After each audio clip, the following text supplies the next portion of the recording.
ಎಲ್ಲರಿಗೂ ನಮಸ್ಕಾರ ಗುರು. ಇವತ್ತಿನ ವಿಡಿಯೋ ಏನಂದರೆ IPL ಪ್ರಿಡಿಕ್ಷನ್ ಬಗ್ಗೆ. ಸೊ ಇವತ್ತಿನ ಪ್ರಿಡಿಕ್ಷನ್ ನಾನು ಮಾಡ್ತಿರೋದು ಡೆಲ್ಲಿ ವರ್ಸಸ್ RCB, ಎರಡು ಸ್ಟ್ರಾಂಗ್ ಇರೋ ಟೀಮೇ. ಸೊ ಎರಡು ಫಿನಾಲೆ ಒಳಗೆ ಲಾಸ್ಟ್ ಸೀಸನ್ ನೀವು ನೋಡಿದ್ರಿ, ಫಿನಾಲೆಗೆ ಹೋಗಿ ಡೆಲ್ಲಿ ಸೋಲ್ತು, ನಮ್ಮ RCB ವಿನ್ ಆಗಿತ್ತು. ಅದೇ ರೀತಿ ಇವತ್ತು ನಡೀತಿದೆ ಡೆಲ್ಲಿ ವರ್ಸಸ್ RCB. ಯಾರ್ಯಾರು ಆಡ್ತಾರೆ? ಸೊ ಇಲ್ಲಿದೆ ಲಿಸ್ಟ್.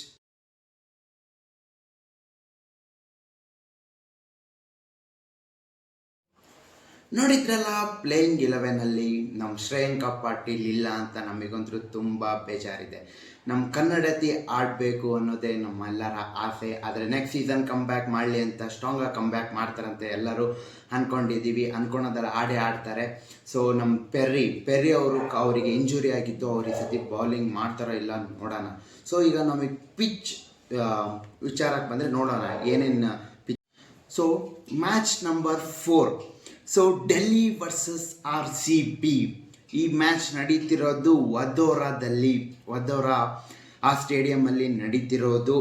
ಸೊ ಈ ಲಾಸ್ಟ್ ಮ್ಯಾಚ್ ನೀವು ನೋಡಿರ್ತೀರಾ, ಇದೇ ಸ್ಟೇಡಿಯಮಲ್ಲಿ ನಡೆದಿದ್ದೆ ಆ್ಯಕ್ಚುಲಿ.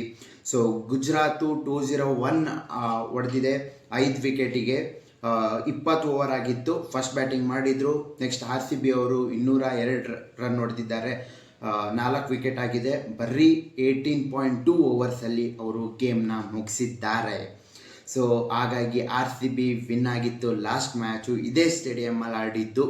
ಈ ಸ್ಟೇಡಿಯಮ್ಮಲ್ಲಿ 3 ಸಲ ಆಟ ಆಡಿದೆ, 3 ಮ್ಯಾಚ್ ನಡೆದಿದೆ. ಅದರಲ್ಲಿ 2 ಸತಿ ಬ್ಯಾಟಿಂಗ್ ತೊಗೊಂಡಿದ್ದವರು ವಿನ್ ಆಗಿದ್ದಾರೆ. ಈ ಸಲ ಯಾರು ಬ್ಯಾಟಿಂಗ್ ತೊಗೊತಾರೋ ನೋಡೋಣ. ಸೊ ನಿಮ್ಮ ಪ್ರಕಾರ ಯಾರು ಬ್ಯಾಟಿಂಗ್ ತೊಗೊಬೋದಂತ ಕಮೆಂಟ್ ಮಾಡಿ. ಸೊ ಈ ಸತಿನೂ ನಮ್ಮ ಪ್ಲೇಯಿಂಗ್ 11 ತುಂಬ ಚೆನ್ನಾಗಿದೆ. ಸೊ ಈಗ ನಮ್ಮ ಸಬ್ಸ್ಟಿಟ್ಯೂಟ್ ಆಗಿ ನಮ್ಮ ಸ್ನೇಹ ರನ್ನ ಅವರು ಎಂಟ್ರಿ ಕೊಟ್ಟಿದ್ದಾರೆ. ನೋಡೋಣ ಅವರು ಆಲ್ರೌಂಡರ್ ಹೇಗೆ ಆಡ್ತಾರಂತ ನೋಡೋಣ.